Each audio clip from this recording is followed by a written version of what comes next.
Olá pessoal, tudo bem com vocês? Neste vídeo nós vamos aplicar o resultado que nós vimos aqui na aula passada do transporte da quantidade de movimento linear, tá bom? Nesse caso eu vou aplicar justamente para calcularmos quais são as forças aplicadas a um volume de controle, tá bom? Considerando então o escoamento que se desenvolve no nosso problema, tá? Esse problema que a gente está resolvendo nesse vídeo daqui é um problema que eu já comecei a resolver em alguns vídeos passados e eu dividi ele em 3 partes. Se você está acompanhando todas elas ao mesmo tempo, você sabe o que eu estou falando. Se não, dá uma olhada lá nos outros vídeos, que são então o estudo do escoamento através de um bocal.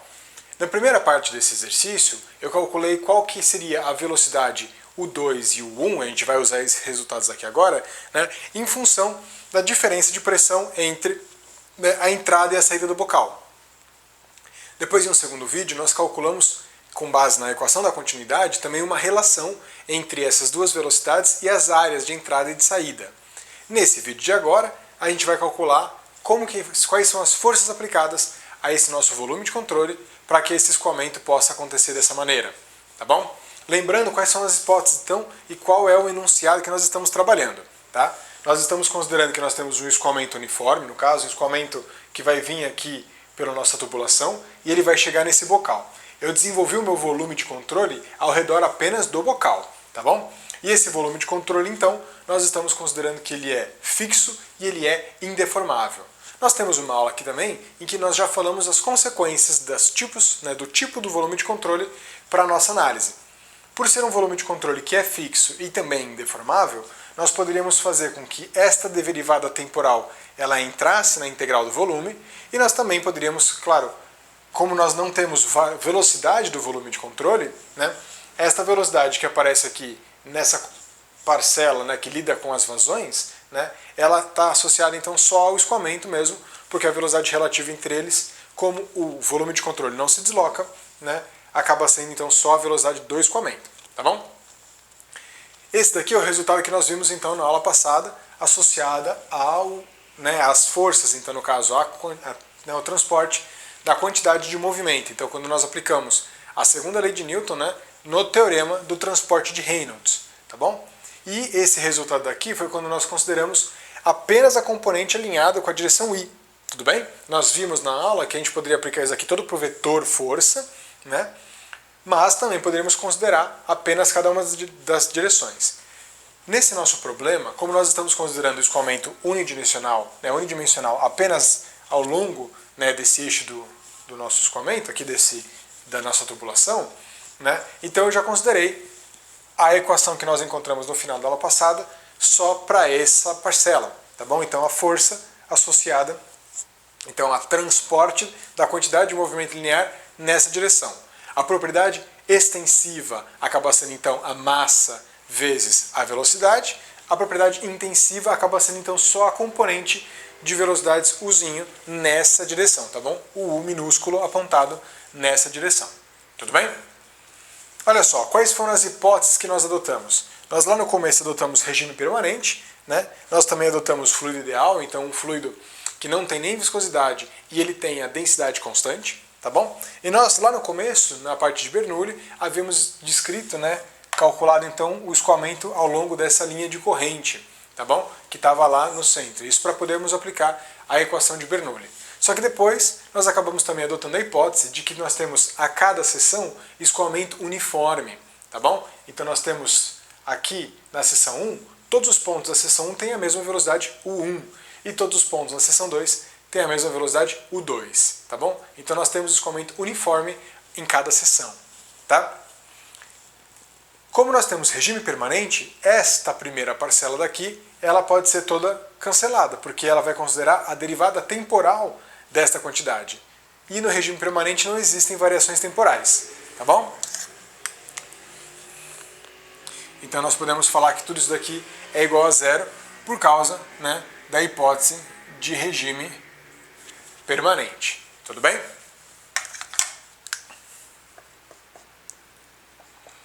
Nós vamos ter então que a força aplicada no nosso volume de controle na direção X vai estar associada então a essas quantidades aqui.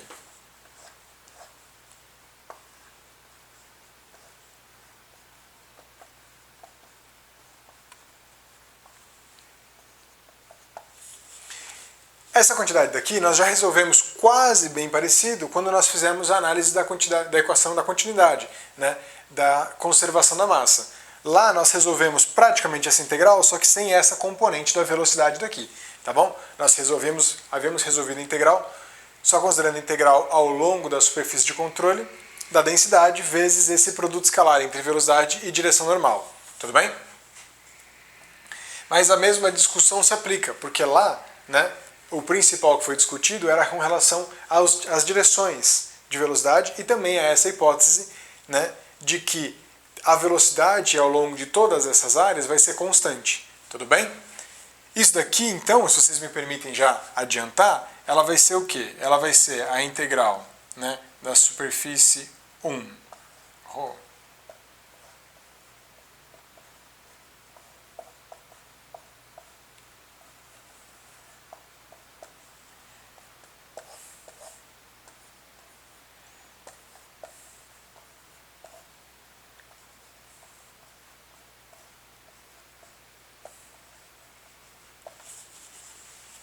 Então agora o que eu fiz? Eu peguei essa integral e eu separei ela nas duas componentes.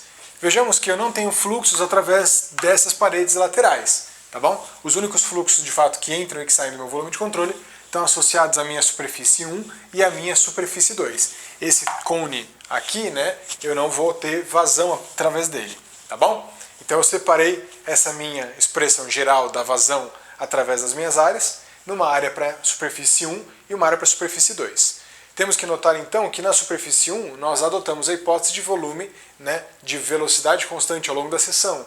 Então aqui eu posso colocar o 1 para todos os pontos da minha área que eu estou considerando. Todos esses pontos têm velocidade o 1 na direção I. Então aqui está. A direção da minha parede, da minha direção normal da minha parede é menos I. Porque aqui, olha só, a minha parede do lado virado para fora, ela está indo para a esquerda, né? Então ele está, meu volume de controle, o que aponta para fora é esse versor aqui, então ele é menos I, vezes dA. A saída vai estar todo mundo com velocidade U2, então U2 é o que está sendo transportado, e o vetor velocidade esse vetor velocidade nessa superfície, né, ele vai ser U2 na direção I, a direção da parede, nesse caso, é I também, no caso positivo, porque está apontando para fora, do lado direito do meu escoamento, vezes dA, tudo bem? Aqui, turma, o ρ, o 1, esse produto escalar daqui vai acabar dando menos 1, né? I com menos I, que acaba sendo só um número.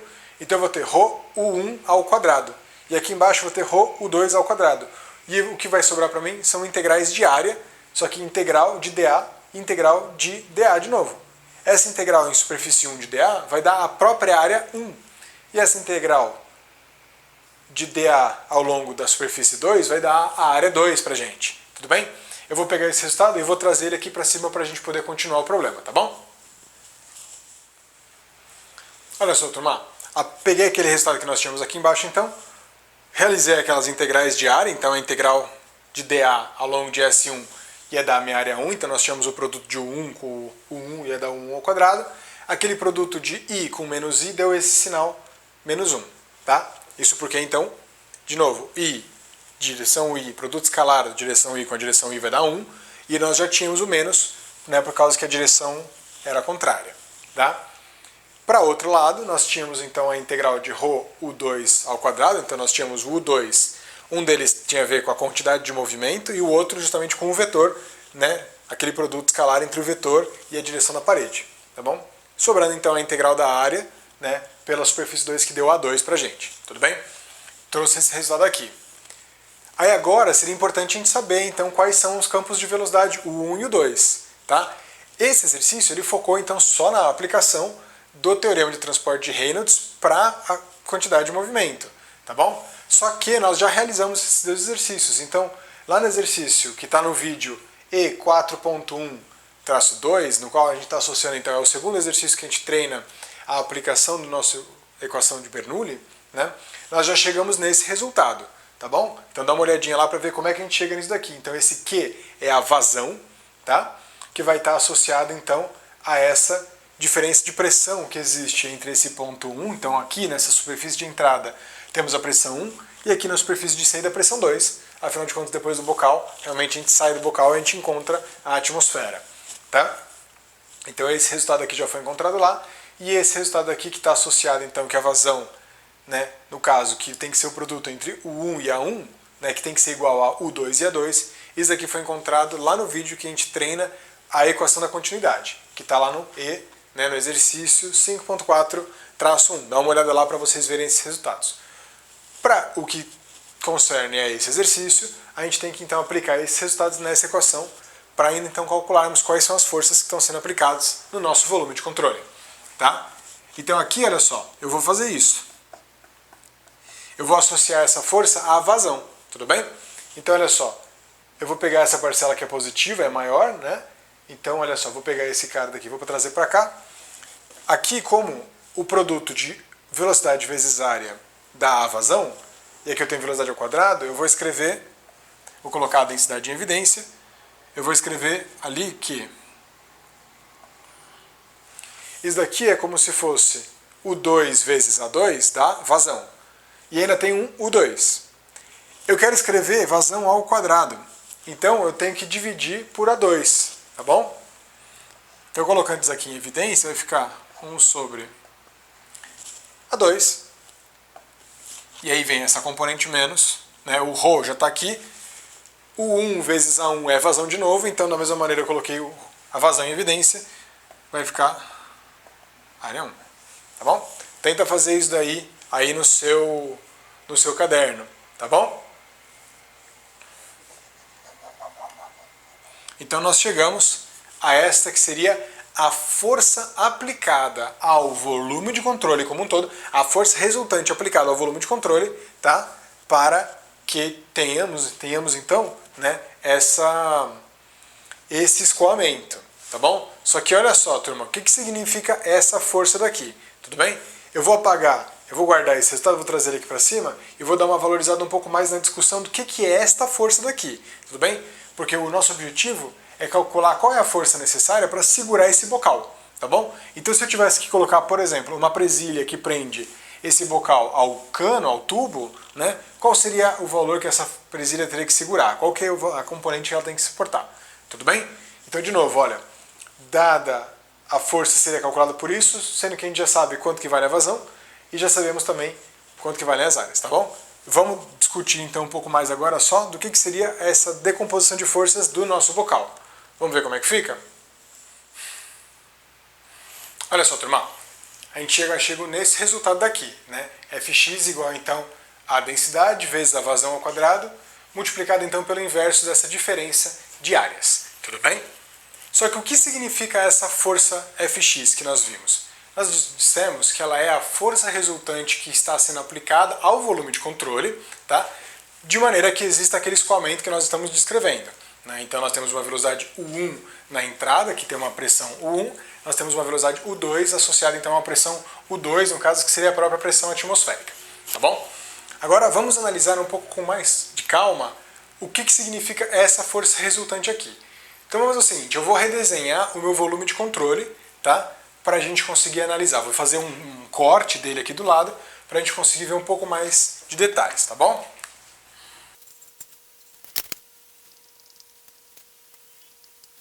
Então olha só, turma, eu redesenhei aqui o nosso volume de controle aqui do lado, então fazendo esse corte. Nós temos na seção 1 a pressão 1, que nós já consideramos como uma condição de contorno do nosso problema, e temos na seção 2 a pressão atmosférica.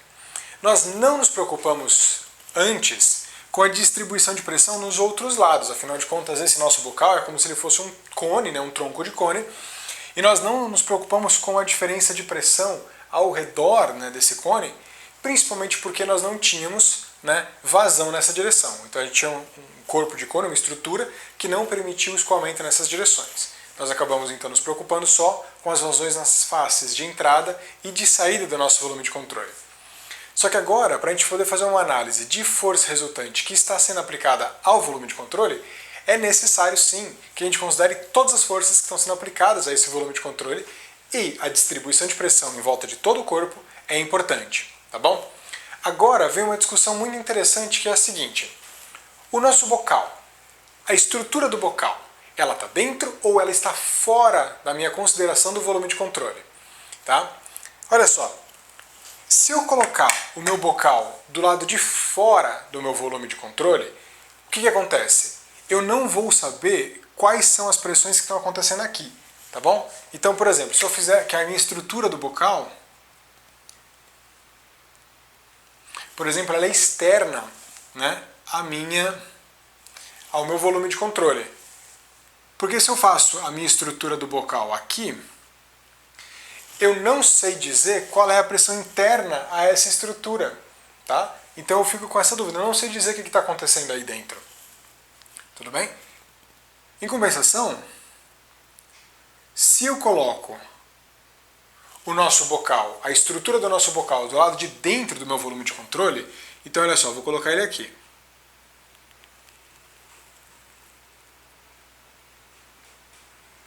Que eu estou exagerando no tamanho das paredes para que fique visível no vídeo. Mas a ideia é que esse bocal aqui, né, eu não quero com ele roubar a área de escoamento, tá bom? A ideia é só realmente mostrar o meu bocal. Então olha só, eu coloquei a estrutura do meu bocal dentro do meu volume de controle. O que acontece? Agora, quando eu faço isso, eu sei que a pressão do lado de fora do meu volume de controle é a pressão do lado de fora do bocal. Só que a pressão do lado de fora do bocal é justamente a pressão atmosférica. Então nós ganhamos uma informação muito importante. Então aqui, sempre normal a direção da superfície, né, nós temos a distribuição de pressão atmosférica.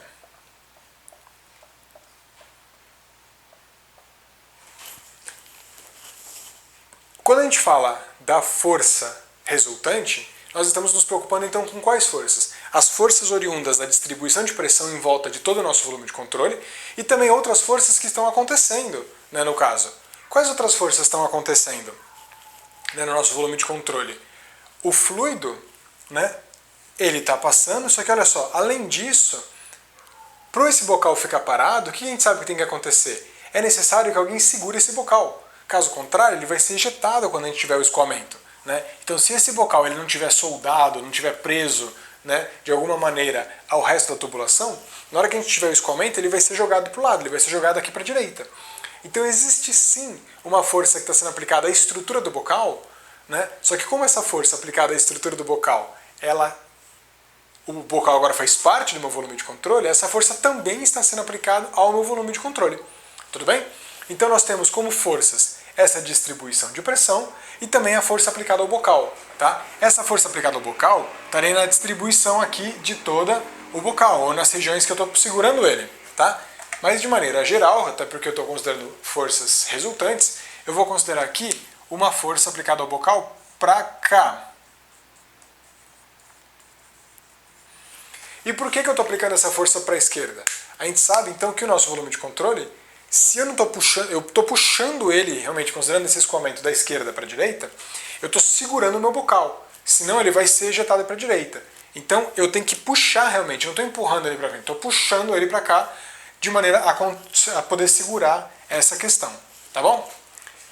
Para lidar com a distribuição de forças associadas à pressão, já que aqui nós temos pressão atmosférica, e aqui também nós temos pressão atmosférica, ou seja, do lado de fora de todo o nosso bocal nós temos pressão atmosférica, só aqui na face 1 nós temos essa pressão 1, né? Algo que nós podemos fazer é subtrair a pressão atmosférica de todas as regiões, tá? E assim a gente consegue fazer uma análise relativa, que pro fim das contas é o que a gente quer, dado que a gente está fazendo uma análise de força resultante, tá? Eu já falei lá atrás que essa pressão daqui eu estou chamando ela de uma pressão absoluta P1, mas se desde o começo a gente estivesse tratando que P1 é uma pressão relativa à pressão atmosférica, essa análise já teria sido feita lá atrás, né? Porque a gente estaria então desconsiderando os efeitos da pressão atmosférica. Uma questão que tem que ficar clara aqui é o seguinte: quando você tem um corpo imerso em uma distribuição de pressão, né? Imerso então num fluido, e esse fluido tem uma distribuição de pressão, se existe o efeito da gravidade e esse fluido é denso o suficiente, a gente acaba tendo então um gradiente de pressão justamente devido ao efeito da gravidade. Então a gravidade está para baixo, a pressão vai aumentando para baixo. Quando a gente faz uma integral das forças nesse corpo, nós já vimos aí que vai dar a força do empuxo, que vai estar então contra o sentido da gravidade. Tá? Nesse nosso caso, isso não acontece, porque eu estou assumindo que a minha pressão atmosférica ela é constante em toda a volta do meu bocal. Ele não é grande o suficiente para eu ter uma variação de pressão significativa. Então, dessa maneira, na hora que eu subtrair a pressão, eu vou subtrair a pressão de todas as faces, né? Ela vai me somar zero de fato, porque essa contribuição líquida de fato é zero, tá bom? É como se eu tivesse uma distribuição homogênea de pressão, no final das contas eu tenho empurrando para todos os lados, e isso vai acabar tendo como força resultante o valor zero, tá bom? Para lidar então com essa distribuição de pressão, o que eu vou fazer? Eu vou subtrair a pressão atmosférica, então eu vou apagar ela daqui, daqui e daqui.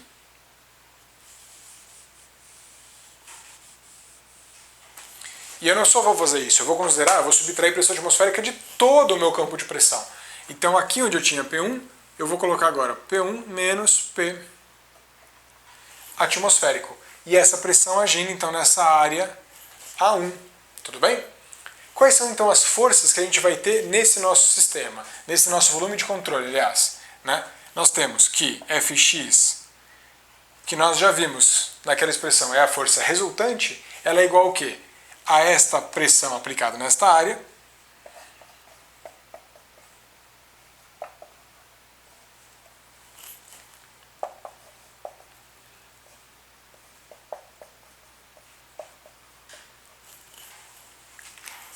menos essa força do bocal. De novo, como o bocal está dentro do nosso volume de controle, as forças que estão sendo aplicadas na estrutura do bocal, eu também estou aplicando ao volume de controle, né?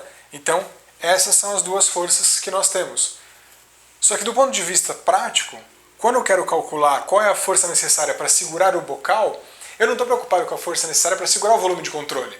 Eu estou preocupado com a força necessária para segurar o bocal. Então, o meu interesse vai ser encontrar essa parcela daqui, tá bom? Então, seria só então passar esse cara para cá, fazer esse ajuste de sinais, e daí a gente consegue então isolar qual que seria a força do bocal. Retomando isso que eu estava falando agora no final, esta expressão que nós encontramos quando nós fizemos a análise, né, do teorema do transporte de Reynolds aplicado ao transporte da quantidade de movimento linear, que no fundo é o teorema do transporte de Reynolds aplicado à segunda lei de Newton, né, nós encontramos qual é a força resultante aplicada ao volume de controle. O que nós discutimos agora nessa última parte foi que essa força resultante ela é o quê? Ela é a composição de forças de pressão e também outras forças de outras naturezas. Nós poderíamos ter forças de campo, aqui no caso eu poderia estar considerando também o peso que vai estar associado aqui, claro, esse bocal eu acabei não considerando o peso, né? Mas se a gente considera, por exemplo, o peso de todo esse fluido e o peso do próprio bocal, isso teria que ser suportado. Então não basta eu aplicar aqui uma força horizontal para suportar esse bocal. Claro que se eu fizesse essa análise também na direção vertical, eu teria que considerar o peso dessa estrutura. Mas como nós focamos na direção horizontal apenas, né, eu estou preocupado então com essa tração ou compressão aqui do bocal, eu não levei em consideração o peso, que seria na outra direção. Mas sim, seria necessário, como uma força de campo, né? Então nós teríamos uma força distribuída, que é uma força de pressão, teríamos forças de campo, né? E também forças outras individuais, no caso a própria força que o cano precisa aplicar ao bocal para que ele possa ficar nessa região, tá bom? Então daqui a gente chega nesse resultado, então que a nossa força resultante que veio do TTR aplicada à segunda lei, vai estar associada então nesse caso, nesse nosso exemplo, a essa pressão relativa, no caso, tá bom?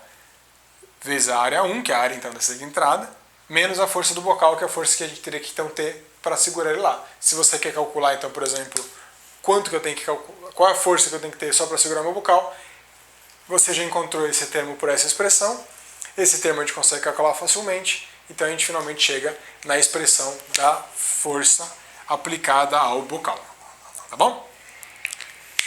Com isso, turma, a gente termina a análise desse exercício que acabou. Se você viu esses 3 exercícios numa sequência, ou você foi acompanhando cada um deles num ponto, eu vou deixar aqui depois os links, né, para a primeira e a segunda parte do exercício. Mas foi um exercício então que nós passamos desde a análise de consideração de Bernoulli, vimos também quantidade de vimos a conservação da massa, que foi a equação da continuidade, e por fim, nesse terceiro e último vídeo, nós vimos a análise das forças aplicadas então a esse tipo de escoamento, com base então no teorema do transporte de Reynolds aplicado ao transporte da quantidade de movimento linear, tá bom? Espero que tenha ficado claro. Se tiver alguma dúvida, me escreve, coloca aqui nos comentários e vamos continuar fazendo mais exercícios para que a gente possa treinar cada vez mais esses conteúdos, tá bom? Vejo vocês então nos próximos vídeos. Até mais!